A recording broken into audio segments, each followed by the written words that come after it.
Bienvenue sur La Voie de l'Être, le podcast qui vous invite à explorer votre monde intérieur, aussi bien d'un point de vue émotionnel, énergétique, spirituel, conscient tout comme inconscient, mais aussi tout ce qui nous relie aux autres et à la vie, pour mieux comprendre ce qui se joue et avancer de manière plus juste.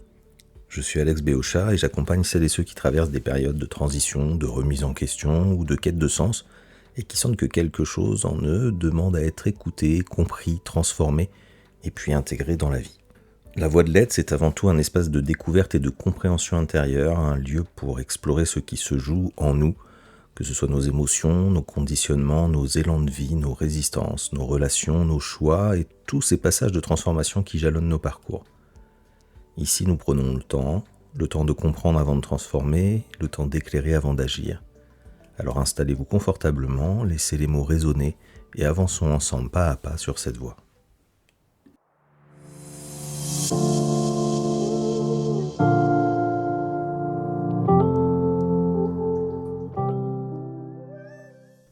Bonjour à toutes et à tous et bienvenue dans ce nouvel épisode de La Voie de l'Être.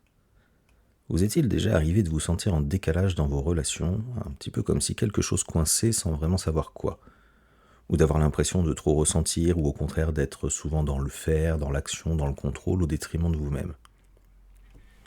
Aujourd'hui, je vous propose de plonger au cœur d'un sujet qui est à la fois intime et profondément universel, qui viendra éclairer une partie en tout cas de ces questionnements. Un sujet dont on parle beaucoup, parfois même avec confusion, parfois avec tension. Il s'agit du féminin et du masculin. Alors, non, on va en parler non pas comme des rôles ou comme des étiquettes, mais plutôt comme des dynamiques vivantes qui traversent chacun de nous. Dans cet épisode, on va explorer ensemble ce que recouvrent réellement les énergies féminines et masculines, comment elles s'expriment concrètement en nous, ce qui se passe lorsqu'elles ne dialoguent plus, et comment ces déséquilibres peuvent influencer notre rapport à nous-mêmes, mais aussi à nos relations. On verra aussi comment réconcilier un petit peu ces deux forces, non pas pour atteindre un idéal, mais plutôt pour retrouver plus de fluidité, de justesse, de cohérence intérieure. Alors installez-vous confortablement, peut-être dans un endroit calme, peut-être avec un carnet à portée de main, et laissez-vous simplement guider. C'est parti, ouvrons ensemble cet espace intérieur où le féminin et le masculin peuvent à nouveau se rencontrer et dialoguer.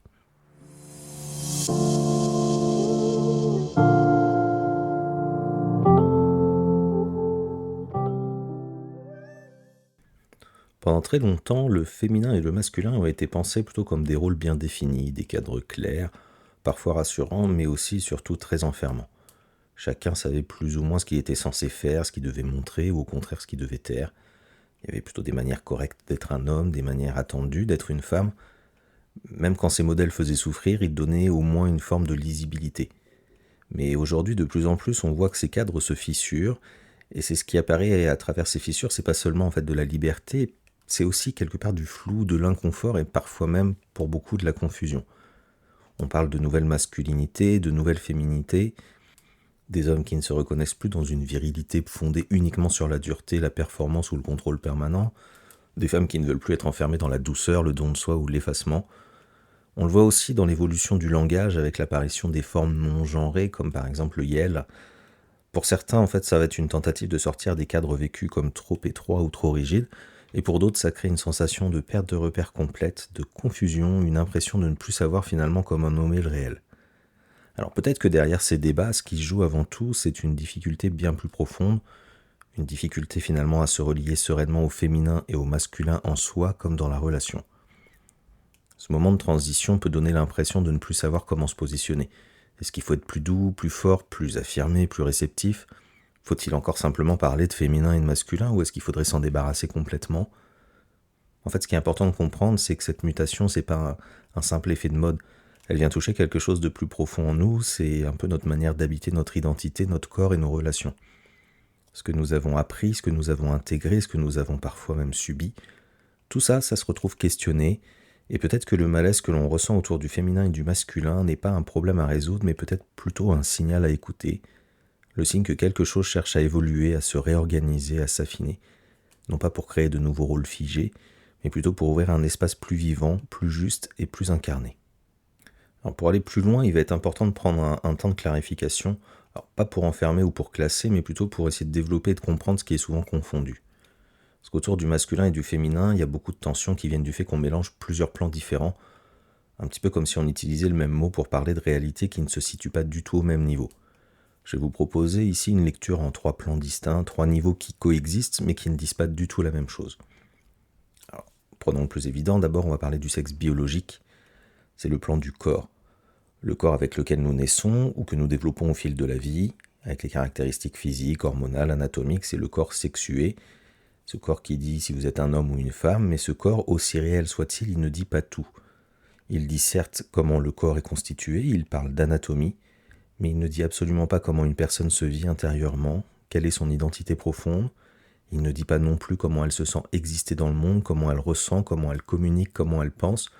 En fait, le sexe biologique classe des corps, mais il ne raconte pas des vécus. Et ensuite, sur un deuxième plan, il y a le genre. Alors ici, c'est important de préciser un point qui me semble essentiel, c'est que le genre, c'est pas seulement un rôle social extérieur.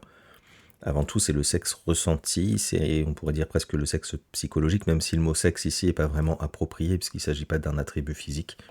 En tout cas, c'est la manière dont une personne va se reconnaître intérieurement comme homme, comme femme, ou autrement. En tout cas, une sensation intime, profonde et souvent très ancienne. Et une question qui peut finalement se formuler ainsi, c'est qui suis-je au-delà de mon corps ? Pour beaucoup de personnes, en fait, ce ressenti est stable, il est évident, il est non choisi. Il ne s'agit pas de jouer un rôle, mais plutôt de se sentir aligné ou non avec une identité intérieure. Alors bien sûr, ce ressenti s'exprime dans un cadre social, puisque la société propose des catégories, des mots à des attentes précises en fonction d'être homme ou femme, et chacun fait avec ce qu'il existe pour nommer ce qu'il vit. Donc le genre, c'est donc à la fois quelque chose d'intime et de relationnel, un ressenti de l'intérieur qui va être reconnu ou non à l'extérieur. Mais là encore, ce plan ne dit pas comment une personne fonctionne intérieurement, émotionnellement, énergétiquement. Ça parle du ressenti pour le coup identitaire et de la façon dont une personne habite son être au monde. Et c'est là qu'intervient un troisième niveau qui est souvent confondu avec les deux autres, celui des énergies féminines et masculines en soi. Ces énergies ne sont ni des sexes, ni des genres, ni des identités. En fait, elles vont décrire plutôt des dynamiques de fonctionnement intérieur, des manières d'entrer en relation avec la vie, de ressentir, d'agir. De façon très simple, on pourrait dire que l'énergie dite féminine est plutôt du côté de la réceptivité, du ressenti, de l'intuition, de la créativité, du lien, et que l'énergie dite masculine va plutôt être du côté de l'action, de la structuration, de la décision, de l'incarnation du cadre. Alors bien sûr, ces mots sont symboliques, ils ne sont pas du tout biologiques. Ce qui est important à garder en tête, c'est que tout être humain porte ces deux énergies en lui, quel que soit son corps, quel que soit son genre. Et en fait, ce qui varie, c'est leur proportion, leur expression, leur équilibre, leur dialogue. On va prendre un exemple pour essayer d'étayer tout ça. Une personne, par exemple, peut naître dans un corps biologiquement masculin, pour autant se sentir profondément femme dans son identité intérieure, et en même temps, dans sa manière d'être au monde, avoir une grande capacité à décider, à structurer, à diriger, un certain leadership, une autorité, une force naturelle. Ce qui pourrait correspondre dans ce troisième plan à une énergie masculine qui serait très présente. Et pour autant, cela ne contredit ni son genre, ni son identité, ni son sexe biologique. Il n'y a aucune incohérence là-dedans puisque chaque plan fonctionne selon sa propre logique. Les difficultés vont plutôt commencer quand on va confondre ces niveaux, par exemple quand on croit qu'être sensible c'est être faible, qu'être structuré c'est être dur, qu'être dans l'émotion c'est perdre sa puissance, qu'être dans l'action c'est ne pas être à l'écoute. Et ces croyances, elles ne sont pas naturelles, en fait, elles sont culturelles. Elles ont été apprises, elles ont été transmises, intégrées très tôt. Et souvent, elles créent une grande confusion intérieure parce qu'on essaie de correspondre à ce qu'on croit devoir être au lieu d'écouter ce qui cherche réellement à s'exprimer en soi. Clarifier les différents plans, ça va nous apporter souvent un premier soulagement parce qu'on comprend que ce qu'on vit intérieurement n'est pas forcément en contradiction avec qui on est. Et du coup, on peut enfin cesser de se penser mal fait et on commence à se lire avec beaucoup plus de justesse et de vérité et d'authenticité. Alors maintenant, une fois que ces différents plans ont été un peu plus clarifiés, donc le corps, le ressenti identitaire, les énergies intérieures, il y a une autre question en fait qui peut venir naturellement, c'est d'où viennent toutes les idées que nous avons sur le féminin et le masculin, parce qu'elles ne naissent pas en nous par hasard, en fait elles s'inscrivent dans une histoire qui est beaucoup plus large. Si on reprend déjà, depuis très longtemps, les sociétés humaines se racontent à travers des mythes, des récits symboliques qui vont être transmis de génération en génération et qui ne décrivent pas la réalité telle qu'elle, mais plutôt telle qu'on a appris à la penser. Par exemple, autour du masculin, on va retrouver souvent les figures de guerrier, du héros, du père autoritaire, du conquérant, en gros des figures de force, de combat, de protection, de dépassement. Et le message implicite ici est simple mais profondément ancré, c'est un homme doit être fort, actif, rationnel, invulnérable. Il doit tenir, avancer, maîtriser. Autour du féminin, ce sont d'autres images qui apparaissent. C'est la mère nourricière, la muse inspirante, la vierge pure, et parfois aussi même la sorcière, figure beaucoup plus ambivalente, symbole d'un féminin libre, intuitif, incontrôlable, donc souvent redouté. Et le message, là aussi, en fait, il s'imprime très tôt. Une femme doit être douce, réceptive, belle, disponible, émotionnelle. Elle doit contenir, relier, apaiser. Et ces mythes, qui à l'origine sont plutôt symboliques, ils parlent de force archétypale, de dynamique humaine profonde, mais le problème commence lorsqu'ils cessent d'être des images et qu'ils deviennent des normes. Car ces récits anciens ne restent pas malheureusement dans les livres, ils descendent dans la vie quotidienne, ils se transforment en rôles sociaux. Être un homme serait alors être celui qui pourvoit, qui décide, qui protège, qui dirige, et être une femme, celle qui prend soin, qui écoute, qui s'adapte, qui maintient l'harmonie. Et sans même s'en rendre compte, ces attentes organisent tout. Le travail, la famille, l'éducation, la reconnaissance sociale. On le voit d'ailleurs, dès l'enfance, le conditionnement commence, les jouets ne sont pas les mêmes, les compliments non plus d'ailleurs. Aux garçons, on leur dit souvent aussi « sois fort, ne pleure pas, débrouille-toi ». Et aux filles « sois gentil, fais attention, pense aux autres ». Que ce soit à l'école, dans les films, dans les médias, les modèles se répètent. Des héros masculins actifs, des figures féminines plus relationnelles, parfois secondaires.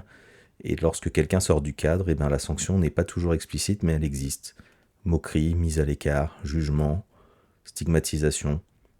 Au final, le conditionnement agit par répétition, par récompense et par peur de l'exclusion. Et avec le temps, ces injonctions deviennent intérieures. Elles ne sont plus simplement imposées par l'extérieur, elles sont intégrées. Et là apparaissent les premiers blocages. Chez beaucoup d'hommes, on va avoir une difficulté à reconnaître ou à exprimer leurs émotions, une pression constante à réussir, à tenir, à ne pas faillir, une peur de la vulnérabilité, parfois même un grand isolement affectif. Et chez beaucoup de femmes, on peut voir une difficulté à s'affirmer sans culpabilité, une tendance à s'adapter, à porter, à contenir, une surcharge émotionnelle et mentale qui est souvent invisible. En tout cas, dans les deux cas, le prix à payer est élevé, stress, épuisement, conflit relationnel, perte de sens. Et ces tensions deviennent encore plus fortes lorsque le fonctionnement intérieur d'une personne ne correspond pas à ce que l'on attend d'elle. Par exemple, quand un homme est profondément sensible, intuitif, réceptif, quand une femme est naturellement structurante, décidée ou directive, en fait, quand le genre ressenti ne correspond pas au sexe assigné par la société ou autre, ou quand l'énergie dominante ne rentre dans aucune case. Le problème, au final, ce n'est peut-être pas la diversité humaine, c'est plutôt que les cadres sont rigides. À l'échelle collective, ces conditionnements limitent la créativité, vont entretenir des rapports de pouvoir et transforment des différences naturelles en oppositions stériles. En fait, on se retrouve du coup à parler de conflit de genre, là où il pourrait être question d'alliance, de complémentarité, de coopération. Et sortir de ces blocages, ça ne signifie pas nier le corps, ni effacer les différences, ni encore même renier les héritages qu'on a eus. Ça signifie redonner aux mythes leur place symbolique et permettre aux individus d'habiter toutes leurs dimensions. Un masculin capable de ressentir, un féminin capable d'agir, des êtres humains entiers en dialogue avec leurs différentes parts. Mais ces conditionnements ne viennent pas uniquement de l'extérieur ou de notre histoire personnelle, ils ont aussi une histoire intime, familiale, souvent invisible. Je vous invite, si vous le souhaitez, à écouter ou réécouter l'épisode sur le transgénérationnel. Nous portons des héritages, des mémoires, des modèles transmis parfois sans mots, sans explication, mais très profondément inscrits en nous. On hérite une manière d'être homme ou femme, une manière d'aimer, des manières de se tenir, ou parfois même des manières de ne jamais vouloir lâcher. Et il arrive même que nous héritons de ce qui n'a pas pu être vécu par d'autres. Dans certaines familles, le masculin s'est construit autour de la solidité, du travail, du silence. Les hommes y sont décrits comme forts, fiables, peu démonstratifs. On valorise la maîtrise, la retenue émotionnelle, la capacité à tenir quoi qu'il arrive. On entend des phrases qui circulent parfois explicitement, comme « un homme ça se plaint pas »,« les émotions c'est privé, on n'en parle pas ». Le masculin va devenir alors un synonyme plutôt de contrôle, de stabilité, de résistance. Et dans ces mêmes familles, le féminin porte souvent autre chose. Les femmes par exemple écoutent, elles comprennent, elles consolent, elles maintiennent le lien. On ne le dit pas toujours clairement, mais le message est là, les femmes savent ce que ressentent les autres, elles portent l'émotion. Le féminin devient le lieu du ressenti, de l'intuition, du soin émotionnel. Prenons l'exemple de Thomas, c'est dans ce type de contexte qu'il naît. Il naît dans un corps biologiquement masculin, très tôt c'est un enfant sensible, attentif, profondément à l'écoute des ambiances émotionnelles. Il ressent, il capte, il comprend sans qu'on lui explique les choses. Du coup sa mère se confie beaucoup à lui, elle s'appuie émotionnellement sur lui sans aucune mauvaise intention, et sans que personne ne le formule, Thomas devient peu à peu un soutien émotionnel. Mais en parallèle, un autre message circule. Du côté du masculin, on lui demande d'être fort, de ne pas pleurer, de ne pas faire de vagues. Parfois de façon directe, arrête de pleurer et sois fort. Et puis parfois de façon plus diffuse, mais tout aussi puissante. Résultat, ce qui est valorisé chez lui, sa sensibilité, sa capacité à comprendre et en même temps dévalorisé comme étant non masculin. Thomas ne se sent pas femme pour autant, il se sent bien homme, mais il ne se reconnaît pas dans le modèle masculin transmis dans la famille. Et il n'ose pas non plus renier ce qu'il est profondément. Il y a un conflit intérieur qui s'installe. Si je suis sensible, je ne suis pas un vrai homme, mais si je deviens dur, je perds quelque chose d'essentiel.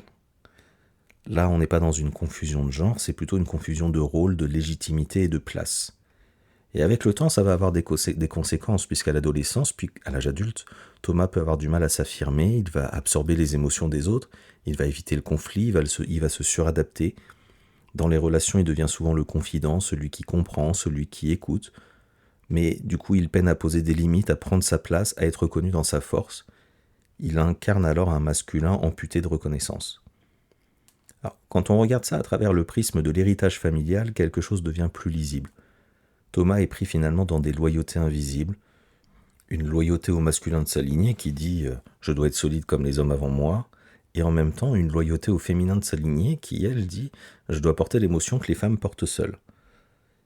Il est entre deux rôles, sans autorisation claire d'en inventer un nouveau. Et c'est ce qui bloque profondément ici, en fait ce n'est pas sa sensibilité, c'est le message implicite, cette qualité n'a pas la place chez un homme dans cette famille. Il n'a donc jamais finalement reçu la permission d'être un homme sensible, un homme entier, un homme vivant émotionnellement. La sortie du schéma ne va pas consister à rejeter l'héritage ni à accuser qui que ce soit, bien évidemment. Par contre, elle commence quand une distinction devient possible, quand on comprend que sensibilité ne veut pas dire féminité au sens d'être une femme, quand la force n'est pas une absence d'émotion, quand chacun peut reprendre sa juste place, quand la mère n'a plus besoin de déposer sur son fils, quand le père cesse d'être le seul modèle du masculin. Une phrase peut alors s'inscrire à l'intérieur « je peux être un homme et ressentir ». Vous voyez, cet exemple, en fait, il montre quelque chose de fondamental, c'est que beaucoup de conflits intérieurs autour du féminin et du masculin ne sont pas des questions d'identité réellement, mais des tensions qui sont parfois héritées, liées à des schémas et des images rigides. Libérer le masculin ici ne consiste pas à le féminiser, mais plutôt à le réhumaniser. Alors maintenant que ces conditionnements commencent à être mis un peu plus en lumière, on va aller voir un peu plus loin pour découvrir comment ces énergies masculines et féminines se manifestent plus concrètement. On va essayer de l'aborder, alors non pas comme un débat d'idées, non pas comme un concept abstrait, mais plutôt comme quelque chose qu'on va essayer de mettre de façon très concrète qui se vit à l'intérieur de chacun de nous au quotidien. Donc pour rappel, déjà, quand on parle ici de féminin et de masculin, on ne parle ni du sexe biologique, ni du genre, ni des rôles sociaux. On parle bien de deux langages intérieurs, de deux manières différentes et complémentaires d'entrer en relation avec la vie, avec soi et avec les autres. De façon de ressentir, de penser, d'agir, de se relier. De façon très simple, on pourrait dire que le féminin est un langage de relation, de ressenti, de sens, et que le masculin va être plutôt un langage de direction, de structure et d'action. Ces deux énergies existent en chacun de nous, quel que soit notre sexe, notre genre et notre histoire. La différence entre les personnes ne tient pas à leur présence, mais à la manière dont elle va circuler et à la place qu'on leur a laissée. Quand l'énergie féminine va circuler de manière fluide en nous, elle peut se manifester souvent par une capacité à ressentir ce qui est là, une écoute fine, un accueil de ce qui est, une perception des ambiances, des climats émotionnels, une ouverture à l'intuition, à la créativité, à l'inspiration. Dans la pensée, le féminin fonctionne souvent de manière globale et intuitive. Il fait des liens, il capte des cohérences avant de les expliquer. Dans les émotions, il va permettre d'accueillir, de ressentir, de traverser sans fuir. Dans l'action, il va respecter le rythme, il ajuste, il laisse émerger. Dans les relations, ça va se traduire par en fait une présence, une écoute, une empathie. C'est une énergie en fait qui commence par accueillir ce qui est avant de chercher à faire quoi que ce soit. Mais lorsque cette énergie est trop sollicitée ou qu'elle n'est pas soutenue par un cadre intérieur, elle peut se déséquilibrer. Et on peut alors devenir hyper émotif ou hyper émotive, dispersé, envahi par les ressentis, en attente de reconnaissance ou de validation. On ressent beaucoup, mais on a du mal à poser des limites, à dire non, à passer à l'action. C'est pas une faiblesse, mais c'est parce qu'il manque une structure intérieure qui peut contenir ce qui est ressenti. De son côté, quand l'énergie masculine circule de manière fluide en nous, elle va se manifester souvent par la capacité à structurer, à décider, à donner une direction, à incarner vraiment dans le concret ce qui a été ressenti, à entrer en action. Dans la pensée, en fait, ça va donner plutôt le masculin, il va plutôt analyser, organiser, planifier. Dans les émotions, il va plutôt aider à contenir, à réguler, à poser des limites. Dans l'action, il permet l'engagement, la persévérance, le passage à l'acte. Et dans les relations, il va plutôt apporter une clarté, une protection, un positionnement. En fait, c'est une énergie qui va mettre en forme, qui donne un appui au ressenti sans pour autant l'écraser. Mais quand cette énergie est trop dominante ou coupée du ressenti, elle peut se rigidifier et on peut alors devenir contrôlant dans l'action en permanence, coupé de nos émotions, parfois agressif, dur envers soi-même ou envers les autres. On agit parfois efficacement en apparence, mais sans vraiment sentir si ça a du sens. L'efficacité, elle est bien là, mais la vitalité finit par s'éroder. Quand ces deux énergies vont dialoguer à l'intérieur, le fonctionnement est souvent très simple. Normalement, le féminin ressent, il dit voilà ce que je vis, voilà ce qui me touche, voilà ce qui est important pour moi. Et le masculin va agir, il dit voilà ce que je fais avec ce ressenti. En fait, le féminin informe et le masculin va transformer. Par exemple, je ressens un malaise dans une relation, je l'écoute et je pose une limite claire. Là, c'est quand le dialogue finalement entre les deux énergies, où ils se soutiennent l'un l'autre. Toutefois, il arrive cependant, voire même souvent, que ce dialogue se rompe. Par exemple, quand le masculin devient dominant, il va étouffer le féminin. Alors là, il peut y avoir du surcontrôle, de la fatigue, une coupure émotionnelle, une perte de sens. Ou à l'inverse, quand le féminin devient dominant et que le masculin est affaibli, on va retrouver potentiellement plus une hypersensibilité mal gérée, une difficulté à décider, une peur du conflit, une suradaptation. Et puis parfois, ces deux énergies, elles deviennent rigides et s'opposent dans leur force, toutes les deux. Donc le ressenti va être jugé, l'action va être sabotée et l'autocritique s'installe. Et on ressent alors une vraie fracture intérieure.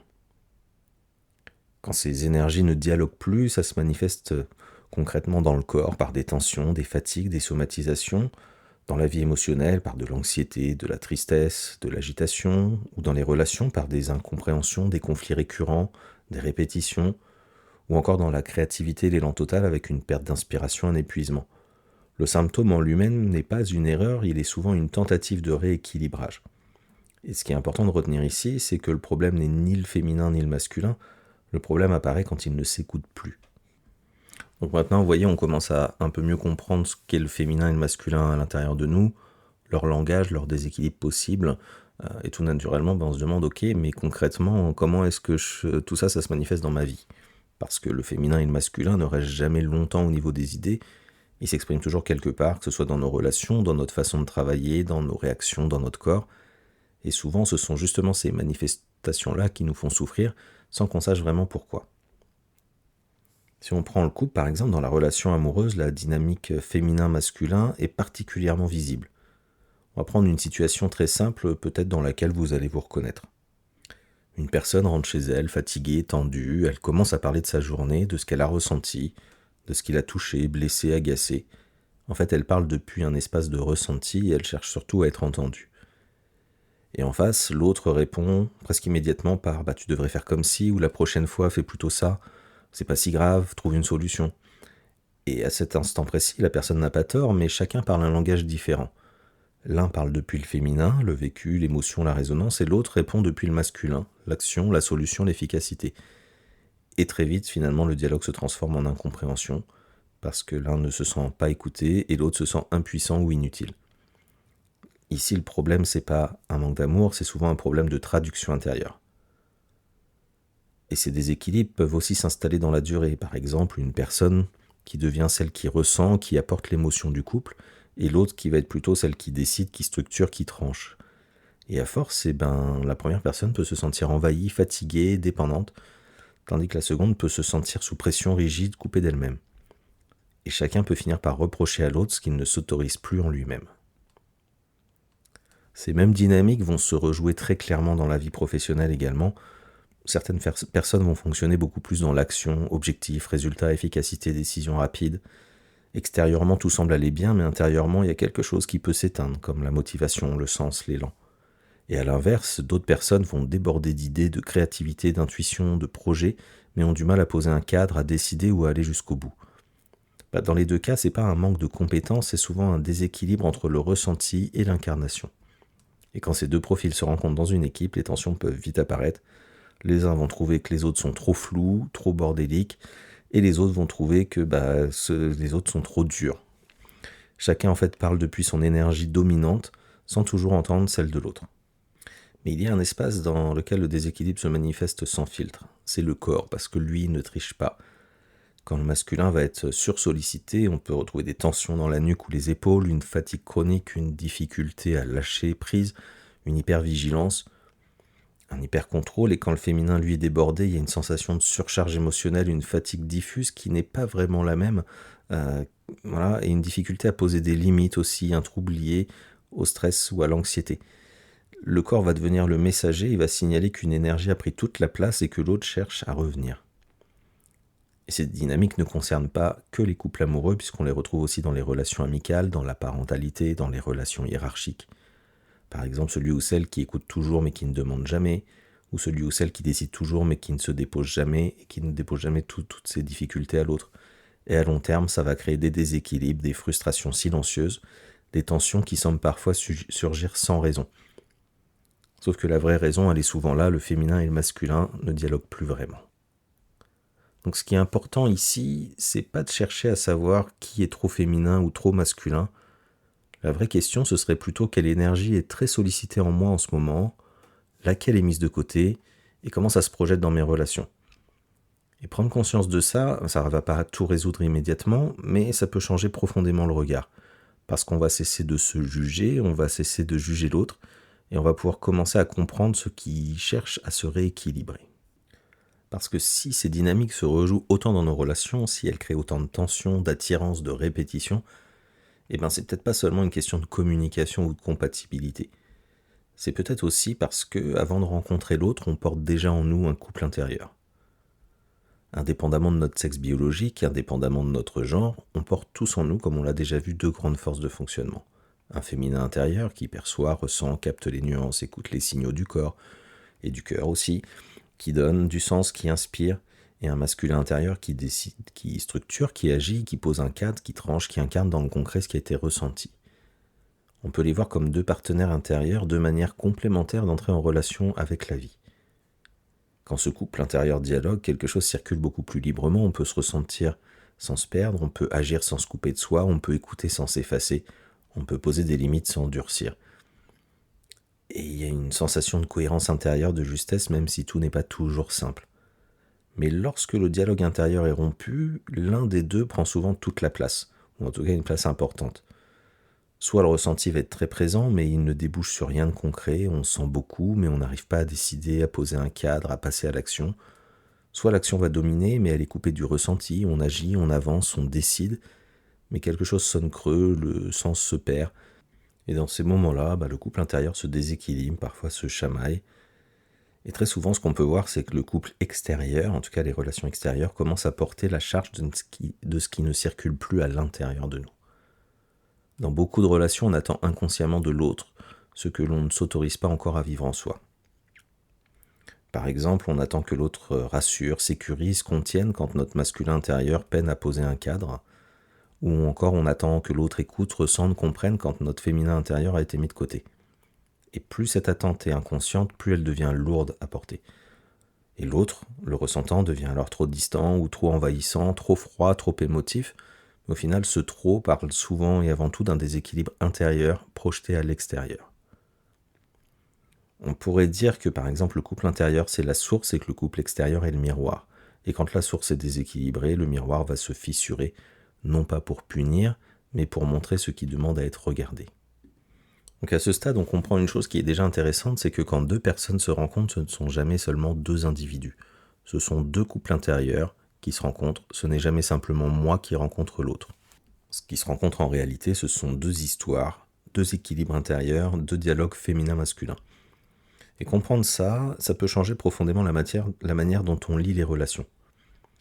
Parce qu'au final, on est rarement attiré par hasard. Par exemple, un féminin intérieur blessé, fatigué, débordé, peut se sentir spontanément attiré par un masculin qui est structurant, sécurisant, rassurant. Non pas par faiblesse, mais parce qu'il cherche inconsciemment un appui qu'il n'a pas encore trouvé en lui. A l'inverse, un masculin intérieur qui est fragilisé peut chercher un féminin très contenant, très présent, capable d'accueillir ce qu'il n'ose pas déposer. Ces attirances ne sont pas des erreurs, elles sont plutôt révélatrices de nos besoins. Mais ces mêmes dynamiques peuvent aussi devenir des sources de tension. Par exemple, quand deux masculins dominants peuvent entrer en lutte, qui décide, qui a raison, qui tient la direction, le conflit n'est pas toujours sur le fond, en fait il est souvent sur la place. Et à l'inverse, deux féminins très ouverts peuvent se perdre dans la fusion, avec une difficulté à poser des limites, une confusion émotionnelle, une peur de se différencier. Et là encore, ce n'est ni le féminin ni le masculin qui pose problème, c'est l'absence de dialogue intérieur. Parce que même si inconsciemment on le recherche, il est important de se souvenir que le couple n'est pas là pour réparer ce qui manque. En réalité, le couple met surtout en lumière ce qui n'est pas encore intégré. Quand l'autre nous dérange, nous touche fort ou nous met en colère, ça parle souvent finalement d'une énergie qu'on rejette en nous ou d'une énergie qu'on a abandonnée en nous. Alors c'est pas confortable, mais c'est en tout cas une formidable clé de compréhension pour notre évolution. Parce qu'à partir de là, un déplacement devient possible. Plutôt que de demander à l'autre « mais pourquoi tu es comme ça ?», la question se transforme et devient « où est-ce que je n'écoute pas mon ressenti ? Où est-ce que je n'incarne pas ce que je ressens ? Quelle énergie ai-je déléguée à l'autre ?» Et ce déplacement, au contraire, il n'accuse pas l'autre, il va nous responsabiliser. Et paradoxalement, c'est souvent à ce moment-là que la relation respire un petit peu mieux. Alors maintenant qu'on commence à voir à quel point ce couple intérieur influence nos relations, quelque chose d'autre devient visible. La question n'est plus seulement de comprendre ce qui se joue, mais de sentir comment ces deux forces peuvent apprendre à dialoguer autrement en nous. Parce que quand on parle du féminin et du masculin, on parle souvent d'équilibre. Et bien souvent, on imagine l'équilibre comme un point idéal à atteindre, comme un réglage parfait, un petit peu comme si on devait être, je sais pas moi, moitié féminin, moitié masculin en permanence dans toutes les situations. Et cette idée-là, ça peut être très fatigant et surtout très anxiogène. Parce que dans la vie réelle, ça ne fonctionne pas du tout ainsi. L'équilibre, c'est pas du tout une égalité, c'est pas une moyenne, c'est pas un tableau intérieur où on vérifierait si tout est bien réparti. En fait, ce qu'on va appeler équilibre ici, ça va ressembler un peu plus à un mouvement, un ajustement vivant, plutôt une capacité à laisser circuler les deux forces et surtout à les laisser se répondre et s'aider. Il y a des moments où le ressenti a besoin d'espace, où il est juste d'écouter, de sentir, de ne pas décider tout de suite, et d'autres moments où l'action va devenir nécessaire et où poser un cadre, faire un choix, incarner devient juste. L'équilibre, c'est donc pas quelque chose que l'on atteint une fois pour toutes, c'est quelque chose qu'on ajuste encore et encore, au fil des situations, au fil de la vie, et donc qui est en mouvance permanente. Si on revient maintenant à l'intérieur de nous, la vraie question devrait peut-être être celle-ci. Est-ce que ces deux parts se parlent ou est-ce qu'elles s'opposent ? Parce que le féminin et le masculin ne sont pas faits pour se battre, ils sont faits pour coopérer. Le féminin, dans sa forme la plus vivante, il va nous relier, il va ressentir, il va capter les nuances, il donne du sens, il inspire. Le masculin, lui, dans sa forme la plus vivante, il va nous structurer, il choisit, il incarne, il pose un cadre, il met en mouvement, il sécurise aussi les choses. Et en fait, plus j'avance, plus je le vois, ce qui compte le plus, ce n'est peut-être pas de savoir quelle énergie domine en moi, mais c'est d'avoir un féminin fluide et un masculin fluide. Un féminin qui peut ressentir sans se perdre et un masculin qui peut agir sans écraser. Et quand ces deux-là sont présents dans leur version mature, quelque chose va changer. Le ressenti n'est plus un torrent qui emporte tout, ça devient plutôt une information précieuse. Et l'action, c'est plus une course qui épuise, mais ça devient une incarnation alignée. On peut presque le formuler un peu comme ça, le féminin dit « voilà ce que je vis, voilà ce qui est juste, voilà ce qui m'appelle ». Et le masculin répond « très bien, voilà ce que je fais avec ça, voilà comment je l'incarne ».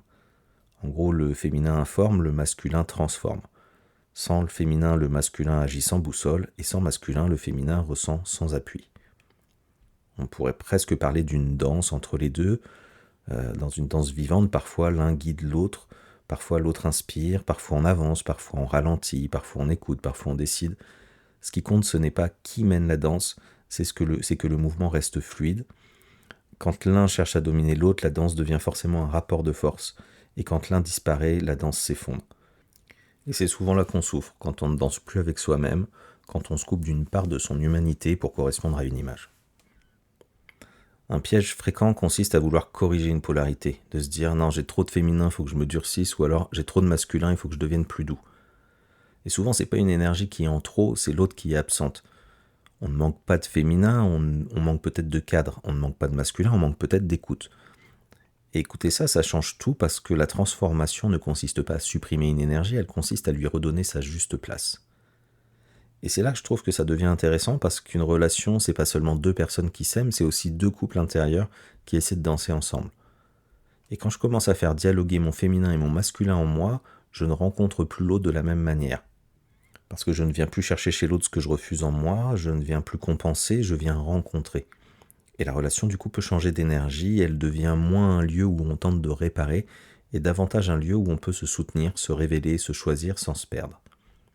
On comprend aussi pourquoi certaines relations vont devenir plus tendues, non pas parce que deux personnes sont incompatibles, mais parce qu'au final leur couple intérieur ne danse pas du tout au même rythme.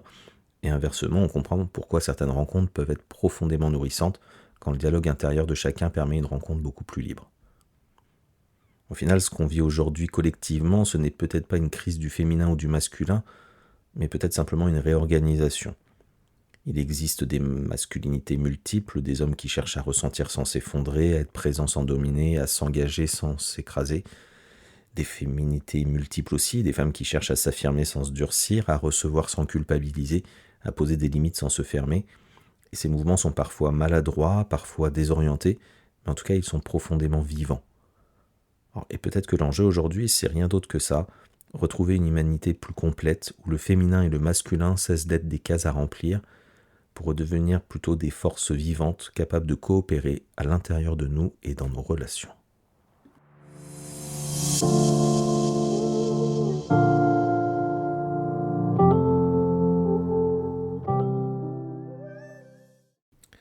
Et voilà, nous arrivons doucement au terme de cet épisode et j'aimerais prendre un instant avec vous pour rassembler un peu les fils de tout ce qu'on a traversé ensemble aujourd'hui. Féminin, masculin, ressenti, action. On a vu que ces dimensions ne sont ni des rôles à tenir, ni des cases dans lesquelles rentrer. Ce sont des langages intérieurs, des forces vivantes présentes en chacun de nous qui cherchent avant tout à dialoguer. Et ce qui crée la tension, ce n'est pas d'être trop féminin ou trop masculin, c'est souvent le moment où l'un ne s'écoute plus et où l'autre prend toute la place. Et ce déséquilibre-là se rejoue en nous, puis après dans nos relations. Donc peut-être que le cœur de cet épisode tient en une simple idée. Le féminin n'a pas à être sauvé et le masculin n'a pas à être durci, ils ont surtout besoin d'être reconnus, entendus et remis en lien ensemble. Alors avant de nous quitter, j'aimerais vous laisser avec cette question toute simple. Comment dialogue aujourd'hui votre féminin et votre masculin intérieur ? Et qu'est-ce qui en vous demanderait peut-être un peu plus d'écoute ou un peu plus d'incarnation ? Comme toujours, ce que je partage ici ne sont pas des vérités à suivre, mais plutôt des pistes de compréhension et de réflexion. Prenez ce qui résonne, laissez le reste, chacun avance à son rythme et sur son propre chemin. Si cet épisode vous a parlé, s'il a résonné ou ouvert une réflexion, n'hésitez pas à le liker et à le partager autour de vous. C'est aussi grâce à ces gestes que la voix de l'aide continue de se diffuser et de grandir. Et si ces questions font écho à un moment de transition, de réajustement, de quête de sens dans votre vie, si vous voulez comprendre un peu mieux comment vous fonctionnez, vous pouvez retrouver l'ensemble de mes accompagnements sur mon site www.antares-thérapie.fr dans une approche qui sera toujours respectueuse de votre rythme et de votre singularité. Encore une fois, merci pour votre écoute, merci pour votre présence. Prenez bien soin de ce dialogue intérieur, il est souvent la clé de relations plus justes avec les autres, mais aussi avec soi. Je vous dis à très bientôt sur la Voie de l'être.